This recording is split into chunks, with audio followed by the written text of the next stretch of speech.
পবিত্র ঈদুল আজহা উপলক্ষে কারুহিম YouTube channel নিবেদিত গরিব ঘরের রাজপুত্র নাটকের ২৯তম পর্ব আজ প্রচারিত হওয়ার কথা থাকা সত্ত্বেও আজ প্রচারিত হচ্ছে না, যার কারণে আমরা আন্তরিকভাবে দুঃখিত। তবে ডোন্ট ওয়ারি, এই ভিডিওতেই জানিয়ে দেওয়া হবে গরিব ঘরের রাজপুত্র নাটকের ২৯তম পর্ব কবে প্রচারিত হবে।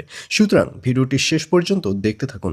আর ২৯তম পর্ব আসলেই কেউ মিস করবেন না, কারণ ফাইনালি ২৯তম পর্বে আপনারা দেখতে পারবেন এবার অনিক ও বৃষ্টির মধ্যে একটা ভুল বোঝাবুঝি অর্থাৎ মান অভিমানের সৃষ্টি হবে। কারণ বৃষ্টিকে দেখা যাবে সে অনিকের জন্য ওয়েট করবে, কিন্তু অনিক তো মেঘলাদের বাড়িতে মেঘলাকে সাথে নিয়ে ডিনার করছে।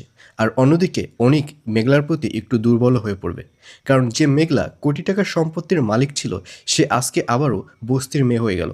আর এর জন্যই অনিককে দেখা যাবে সে মেঘলাকে নিয়ে লড়া শুরু করবে। মেঘলার যে সম্পত্তি রয়েছে, মেঘলার যে শালিমা গ্রুপ অ্যান্ড বিল্ডার্সের অফিস রয়েছে, এইগুলো যে অনিকের বন্ধু আত্মসাৎ করেছে, এর জন্যই অনিককে দেখা যাবে সে তার বন্ধুর সাথে হাড্ডাহাড্ডি লড়াই শুরু করে দেবে।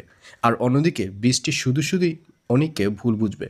বৃষ্টি ভাববে যে অনিক হয়তো মেঘলাকে নিয়েই থাকবে, কারণ মেঘলা তো মা হওয়ার ক্ষমতা আছে, কিন্তু বৃষ্টির তো মা হওয়ার ক্ষমতা নেই। আর এজন্যই বৃষ্টিকে দেখা যাবে সে শুধু অনিককে ভুল বুঝবে এবং অনিকের সাথে ঝামেলা করবে।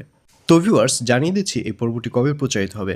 গরিব ঘরের রাজপুত্র নাটকের ২৯তম পর্ব প্রচারিত হবে আগামী ২ তারিখ, অর্থাৎ ২ জুন মঙ্গলবার দুপুর ১২টার সময় শুধুমাত্র কারু হিম ইউটিউব চ্যানেলে। তো ভিউয়ার্স, কারা কারা নাটকটি দেখার জন্য ওয়েট করছেন অবশ্যই কমেন্টে লিখে পাঠান।